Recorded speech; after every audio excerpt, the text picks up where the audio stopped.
മക്കളെ, ഈ ഒരു വീഡിയോ സെഗ്മെൻറ്റിൽ നമ്മൾ ഡിസ്കസ് ചെയ്യാൻ പോകുന്നത് നമുക്ക് ഏറ്റവും കൂടുതൽ എൻക്വയറീസ് വാട്സപ്പിലായാലും ഇൻസ്റ്റാഗ്രാമിലായാലും യൂട്യൂബ് കമൻറ്റ് സെക്ഷനിലായാലും ഏറ്റവും കൂടുതൽ എൻക്വയറീസ് വരുന്നത് ഒരു സെഷനാണ്. ഓട്ടോമൊബൈൽ എഞ്ചിനീയറിംഗിൻ്റെ ഡിപ്ലോമ സപ്ലിമെൻ്ററി ക്ലിയറൻസ് കോഴ്സ് എന്നാണ് സ്റ്റാർട്ട് ചെയ്യുന്നത് എന്ന് ചോദിച്ചു. ഓൾറെഡി 2ഓളം ബാച്ചുകൾ ഗ്രാവിറ്റി ലേണിങ്സ് സ്റ്റാർട്ട് ചെയ്തിട്ടുണ്ടായിരുന്നു.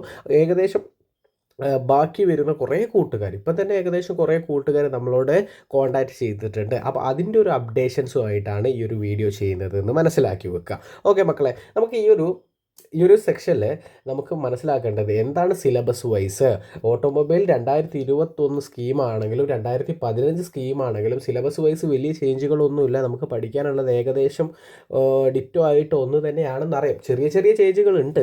എന്നാൽ പോലും നമ്മൾ ഈ ഒരു വീഡിയോയിൽ ഡിസ്കസ് ചെയ്യുന്നത് അതിൻ്റെ സിലബസ് പ്രകാരമായിട്ടും നമ്മുടെ കോഴ്സിനെ പറ്റിയിട്ടും അത് നമ്മുടെ ഫീസ് നമ്മുടെ എന്നാണ് ക്ലാസ് സ്റ്റാർട്ട് ചെയ്യുന്നത് അത്തരത്തിലുള്ള എല്ലാ ഡീറ്റെയിൽസും നമ്മൾ ഈ ഒരു വീഡിയോയിൽ ഇൻക്ലൂഡ് ചെയ്തിട്ടുണ്ട് എന്ന് മനസ്സിലാക്കി വെക്കുക. ഈ ഒരു സെഷനിൽ 2021 അവരുടെ സിലബസ് ആണ് ഡിസ്കസ് ചെയ്യുന്നത്. നമുക്ക് കോഴ്സ് ചെയ്യേണ്ട നമുക്ക് പഠിക്കേണ്ട കോഴ്സിനെ കുറിച്ച് എൻ്റെ ലാബുകളൊക്കെ ഒഴിവാക്കിയതിന് ശേഷം നമുക്ക് തിയററ്റിക്കലായിട്ട് ഓവർവ്യൂ ചെയ്യേണ്ട ടാർഗറ്റ് ചെയ്യേണ്ട ഭാഗങ്ങളാണ് നമ്മൾ ഈ ഒരു ക്ലാസ് സെഷനിലൂടെ ഡിസ്കസ് ചെയ്യുന്നുണ്ടെന്ന് മനസ്സിലാക്കി വെക്കുക. ഓക്കെ, സിലബസ് വൈസ് നോക്കിക്കഴിഞ്ഞാൽ ഫസ്റ്റ് സെമസ്റ്ററിൽ ഏകദേശം 5ഓളം സബ്ജക്റ്റുകളാണ് നമുക്ക് പഠിച്ചു തീർക്കേണ്ടതുള്ളത്. ഓക്കെ, കമ്മ്യൂണിക്കേഷൻ സ്കിൽസ് ഇംഗ്ലീഷ് എന്ന് പറഞ്ഞിട്ടുള്ള ഫസ്റ്റ് 1001 എന്ന് പറഞ്ഞിട്ടുള്ള കോഴ്സ് കോഡിൽ വന്നിട്ടുള്ള കമ്മ്യൂണിക്കേഷൻ സ്കിൽ ഇൻ ഇംഗ്ലീഷ്.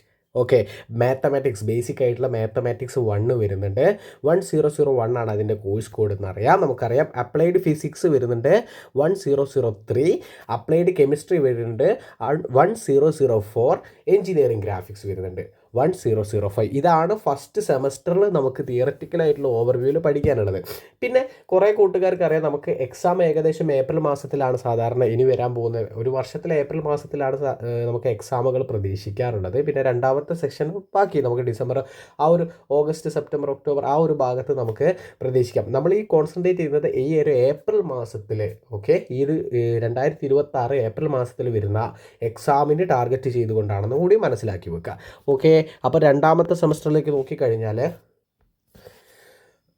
2002 എന്ന് പറഞ്ഞിട്ടുള്ള കോഴ്സ് കോഡിൽ നമുക്ക് മാത്തമാറ്റിക്സ് 2 എന്ന് പറഞ്ഞിട്ടുള്ള സബ്ജക്റ്റ് പഠിക്കേണ്ടതുണ്ട്. രണ്ടാമത്തെ സെമസ്റ്ററിലെ 2003 എന്ന് പറഞ്ഞിട്ട് അപ്ലൈഡ് ഫിസിക്സ് 2 എന്ന് പറഞ്ഞിട്ടുള്ള 2 ഫിസിക്സും 2 മാത്സും ഓൾറെഡി ആയിട്ടുണ്ട് എന്ന് മനസ്സിലാക്കി വെക്കുക. പിന്നെ 2001 ആണ് എൻവയോൺമെൻറ്റൽ സയൻസ് എന്ന് പറഞ്ഞിട്ടുള്ള സയൻസ് സെക്ഷൻസ് ഒക്കെ പഠിക്കുന്നത്.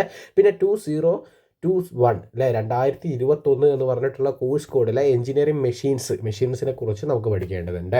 അതുപോലെ തന്നെ 2051 ബേസിക് ഓട്ടോമൊബൈൽ എഞ്ചിനീയറിംഗ് എന്ന് പറഞ്ഞിട്ടുള്ള ബേസിക് ആയിട്ടുള്ള ഒരു ഇൻട്രൊഡക്ഷൻ നമ്മുടെ ഓട്ടോമൊബൈൽ എഞ്ചിനീയറിംഗിലേക്ക് കാലെടുത്ത് വെക്കുന്ന അല്ലേ ബേസിക്കാണ് നമുക്ക് അവിടെ തുടങ്ങുന്നത്. സെക്കൻഡ് സെമസ്റ്ററിലെ 5ാമത്തെ സബ്ജക്റ്റ് ആയിട്ട് 2051 എന്ന് പറഞ്ഞിട്ടുള്ള ബേസിക് ഓട്ടോമൊബൈൽ എഞ്ചിനീയറിംഗ് കിട്ടിയോടാ. അപ്പോൾ ഇനി നോക്കേണ്ടത് തേർഡ് സെമസ്റ്ററിലേക്ക് നോക്കിയാലോ. തേർഡ് സെമസ്റ്ററിലേക്ക് നോക്കുമ്പോൾ 3051 എന്ന് പറഞ്ഞിട്ടുള്ള ഫണ്ടമെൻ്റൽ ഓഫ് ഫ്ലൂയിഡ് മെഷീൻസ് കുറച്ച് വലിയൊരു ഭാഗമാണെന്ന് മനസ്സിലാക്കി വെക്കുക. അടുത്തത് എന്താണ് 3052 എന്ന് പറഞ്ഞിട്ടുള്ള manufacturing technology for automobile components. ഏകദേശം നമ്മൾ തേർഡ് സെമസ്റ്ററോട് കൂടി നമ്മൾ ഓട്ടോമൊബൈൽ എൻ്റയർ ഡിപ്പാർട്ട്മെൻറ്റുകളിലേക്ക് എൻ്റയർ സെക്ഷൻസിലേക്ക് കടക്കുകയാണെന്ന് മനസ്സിലായിട്ടുണ്ട് അല്ലേ. 3053 എന്ന് പറഞ്ഞിട്ടുള്ള automobile electrical and electronics system. Okay, electrical and electronic system എന്ന് പറഞ്ഞിട്ടുള്ള ഒരു സബ്ജക്റ്റ് നമുക്ക് അവിടെ പഠിക്കാറുണ്ട്. 3054 എന്ന് പറഞ്ഞാൽ ഇൻറ്റേർണൽ കമ്പഷൻ എഞ്ചിനോട് കൂടി നമ്മൾ തേർഡ് സെമസ്റ്റർ അവിടെ വൈൻഡ് അപ്പ് ചെയ്യും. ഓക്കെ, ഇനി ഫോർത്ത് സെമസ്റ്ററിലേക്ക് നോക്കിക്കഴിഞ്ഞാൽ 4051 എന്ന് പറഞ്ഞിട്ടുള്ള ഹീറ്റ് പവർ എഞ്ചിനീയറിംഗ് 4052 എന്ന് പറഞ്ഞിട്ടുള്ള material science and strength of materials കുറച്ച് വലുതാണെന്ന് നമുക്കറിയാം. ഓക്കെ, 4053 എന്ന് പറഞ്ഞ ഓട്ടോമൊബൈൽ ചേസിസ് ആൻഡ് ട്രാൻസ്മിഷൻ അല്ലേ. ചേസിസ് ആൻഡ് ട്രാൻസ്മിഷൻ ഏറ്റവും ഇമ്പോർട്ടൻ്റ് ആയിട്ടുള്ള ഒരു സെഷൻസ് കൂടിയാണ് അത്. അതുപോലെ തന്നെ 4001 എന്ന് പറഞ്ഞ community skill in Indian knowledge system.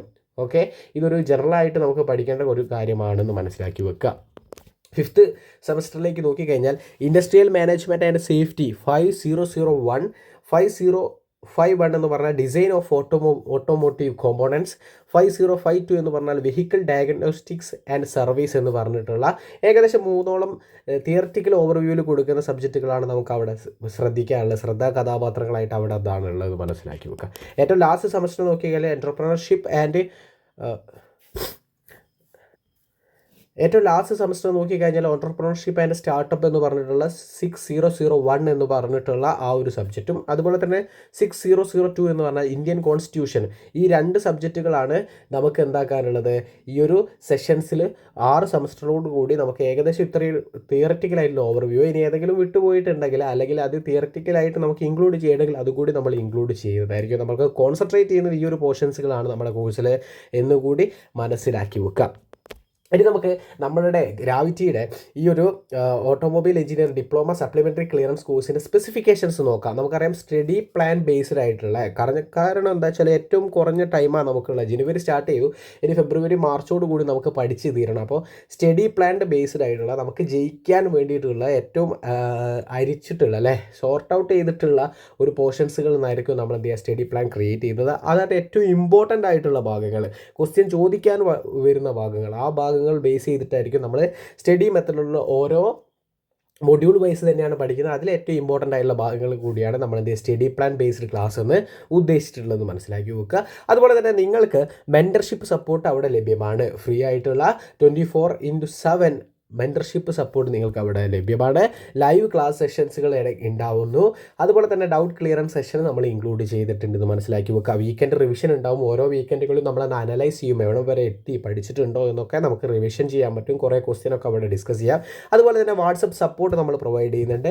പിന്നെ ഏറ്റവും ഓരോരോ മൊഡ്യൂളുകളുടെ അവസാനങ്ങളിൽ examination based target question session കൂടി നമ്മൾ ഇൻക്ലൂഡ് ചെയ്യുന്നുണ്ട്. ഈ ഒരു സിസ്റ്റമാറ്റിക് ആയിട്ടുള്ള സ്റ്റഡി പ്ലാനോട് കൂടി നമ്മൾ ഏകദേശം നമുക്ക് ഏതൊക്കെ ഭാഗങ്ങളിൽ നിന്ന് ക്വസ്റ്റ്യൻ വരും എന്നുള്ള ഒരു ഓവർവ്യൂ ഉണ്ടാവും. അതിനുശേഷം ഏറ്റവും ലാസ്റ്റ് വീണ്ടും ഒരു exam based target question entire sessions കൂടി ഇൻക്ലൂഡ് ചെയ്തിട്ടുള്ള ആ ഒരു സെഷൻസ് കൂടി നമുക്ക് എന്ത് ചെയ്യാം, ഈ ഒരു കോഴ്സ് പ്ലാൻ അവസാനിക്കുന്ന ഒരു ലെവലിലേക്ക് പഠിക്കണം. ഏകദേശം 60 ദിവസത്തെ ഒരു ടൈം ഡ്യൂറേഷനിലാണ് നമ്മൾ ഈ ഒരു കോഴ്സ് പ്ലാൻ സ്റ്റാർട്ട് ചെയ്യുന്നതെന്ന് മനസ്സിലാക്കി വെക്കുക. അതിനുശേഷം നമുക്ക് എന്ത് ചെയ്യാം, എക്സ്ട്രാ ആഡ് ഓൺ ആയിട്ടുള്ള ഡേറ്റുകൾ നമുക്ക് എന്ത് ചെയ്യാം, ഓഫറായിട്ട് നമുക്ക് പ്രൊവൈഡ് ചെയ്യാൻ പറ്റും. അതുപോലെ തന്നെ കോഴ്സ് സ്റ്റാർട്ട് ചെയ്യുന്നത് ജനുവരി 10-ാം തീയതിയാണെന്ന് മനസ്സിലാക്കി വെക്കുക. ഈ ഒരു ജനുവരി 10-ാം തീയതി നമ്മുടെ ഈ ഓട്ടോമൊബൈലിൻ്റെ സപ്ലിമെൻ്ററി ക്ലിയറൻസ് കോഴ്സ് സ്റ്റാർട്ട് ചെയ്യുകയാണ്. അതുകൊണ്ടുകൂടെ നമുക്ക് കോഴ്സായിട്ട് 3 തരം പാക്കേജുകളാണുള്ളത്. ഇപ്പം നമുക്ക് നിലവിൽ സിൽവർ, പ്ലാറ്റിനം, ഗോൾഡ് എന്ന് പറഞ്ഞിട്ട് 3 പാക്കേജുകളാണുള്ളത്. അതായത് നമുക്കറിയാം നമ്മുടെ കൂട്ടുകാർ എല്ലാവരും പല രീതിയിലുള്ള സപ്ലീസ് ആയിരിക്കും ഉണ്ടാവുക. ചിലർക്ക് 4 ഉണ്ടാവും, ചിലർക്ക് 1 ഉണ്ടാവുള്ളൂ, ചിലർക്ക് 10 ഉണ്ടാവും, 18 ഉള്ളവരുണ്ട്, 12 ഉള്ളവരുണ്ട്. കൂടുതലും ഒരു 10 ആ ഒരു റേഞ്ചിലുള്ള കൂട്ടുകാരാണുള്ളത്. അവർക്ക് കുറച്ചുകൂടി ഹെൽപ്ഫുൾ ആകുന്ന കുറേ ഓഫേഴ്സ് ഇൻക്ലൂഡഡ് ആയിട്ടുള്ള 2026 ഏറ്റവും ലോവസ്റ്റ് ആയിട്ടുള്ള ബഡ്ജറ്റിലാണ് നമ്മൾ ഈ ഒരു 3 ഓഫറുകളും 3 പ്ലാനുകളും ഇൻക്ലൂഡ് ചെയ്തിട്ടുള്ളത് മനസ്സിലാക്കി വെക്കുക. Silver package, platinum package, gold package. Okay, silver package, platinum package, gold package എന്ന് പറഞ്ഞിട്ടുള്ള 3 പാക്കേജുകളാണ് നമുക്ക് അവിടെ ഇൻക്ലൂഡ് ചെയ്തിട്ടുള്ളത്. ആദ്യം സിൽവർ പാക്കേജിലേക്ക് നോക്കിക്കഴിഞ്ഞാൽ 6 സബ്ജക്റ്റിൻ്റെ ഒരു ബണ്ടിലാണ് നമുക്ക് അവിടെ പ്രൊവൈഡ് ചെയ്യുന്നത്. നമുക്കറിയാം ഇൻഡിവിജ്വൽ ക്ലാസ് എടുക്കുന്നതിനെക്കാട്ടിലും ഏറ്റവും കൂടുതൽ ഓഫേഴ്സിലാണ് നമ്മൾ പാക്കേജുകളുടെ കേസിൽ നമുക്ക് വരുന്നത്. അതായത് ഇൻഡിവിജ്വൽ ഒരു ക്ലാസ് 6 എണ്ണമായിട്ട് എടുത്തു കഴിഞ്ഞാൽ 6 സബ്ജക്റ്റുകൾ സെപ്പറേറ്റ് എടുത്തു കഴിഞ്ഞാൽ വലിയൊരു എമൗണ്ടിലേക്ക് നമുക്ക് പോകുന്നത് സാധിക്കും. അതുകൊണ്ട് നമ്മൾ എന്ത് ചെയ്യുന്നു, സിൽവർ പാക്കേജുകളായിട്ട് നമുക്ക് അവിടെ പ്രൊവൈഡ് ചെയ്യുന്നു എന്ന് മനസ്സിലാക്കി വെക്കുക. സിൽവർ പാക്കേജിൽ 6 സബ്ജക്റ്റുകളുള്ള ഒരു പാക്കേജാണ്. അതുപോലെ തന്നെ പ്ലാറ്റിനം എന്ന് പറഞ്ഞാൽ 12 സബ്ജക്റ്റുകളുള്ള ഒരു പാക്കേജാണ്. അതുപോലെ തന്നെ ഗോൾഡ് എന്ന് പറഞ്ഞാൽ 18 സബ്ജക്റ്റുകളുള്ള ഒരു പാക്കേജാണ്. ഇതാണ് നമ്മളുടെ ഓവർവ്യൂ. ഇനി ഇൻ കേസ് ആർക്കെങ്കിലും സിംഗിൾ അല്ലെങ്കിൽ 2 or 3 സബ്ജക്റ്റുകളാണെങ്കിൽ അത് നമുക്ക് എന്ത് ചെയ്യാം, സിംഗിൾ കോഴ്സുകളിൽ നമുക്ക് ഇൻക്ലൂഡ് ചെയ്യാം എന്നുകൂടി മനസ്സിലാക്കി വെക്കുക മക്കളെ. ഇന്ന് തന്നെ കോൾ ചെയ്തോളാം. 2026 ജനുവരി 10-ാം തീയതി നമ്മൾ ക്ലാസ് സ്റ്റാർട്ട് ചെയ്യണം. അപ്പോഴത്തേക്ക് നിങ്ങൾ എന്ത് ചെയ്യുക, കോഴ്സ് സ്റ്റാർട്ട് ചെയ്യാൻ വേണ്ടിയിട്ടുള്ള, കോഴ്സിൽ ജോയിൻ ചെയ്യാനുള്ള പ്രിക്കോഷൻസ് എന്നൊക്കെ പറയാം അല്ലേ, നമുക്ക് എന്ത് ചെയ്യാം, അതിന് വേണ്ടിയിട്ടുള്ള തയ്യാറെടുപ്പുകൾ ചെയ്യാം. അതിലൂടെ തന്നെ നമുക്ക് ഏറ്റവും എനർജറ്റിക് ആയിട്ട് 2026 ഏപ്രിലിൽ നടക്കുന്ന എക്സാമിൽ നമ്മൾ എൻ്റെയർ സപ്ലികളും ക്ലിയർ ചെയ്യുന്ന ലെവലിലേക്ക് പഠിക്കേണ്ടതുണ്ട്. അപ്പോൾ ഇന്ന് തന്നെ കൂട്ടുകാരെ ജോയിൻ ചെയ്തോളാം. ഇപ്പം തന്നെ എന്ത് ചെയ്യുക, ഈ ഒരു നമ്പറിൽ, താഴെ കാണുന്ന നമ്പറിൽ വാട്സപ്പ് ചെയ്യുകയോ അല്ലെങ്കിൽ കോൺടാക്ട് ചെയ്യുകയോ ചെയ്തോളാം. താങ്ക്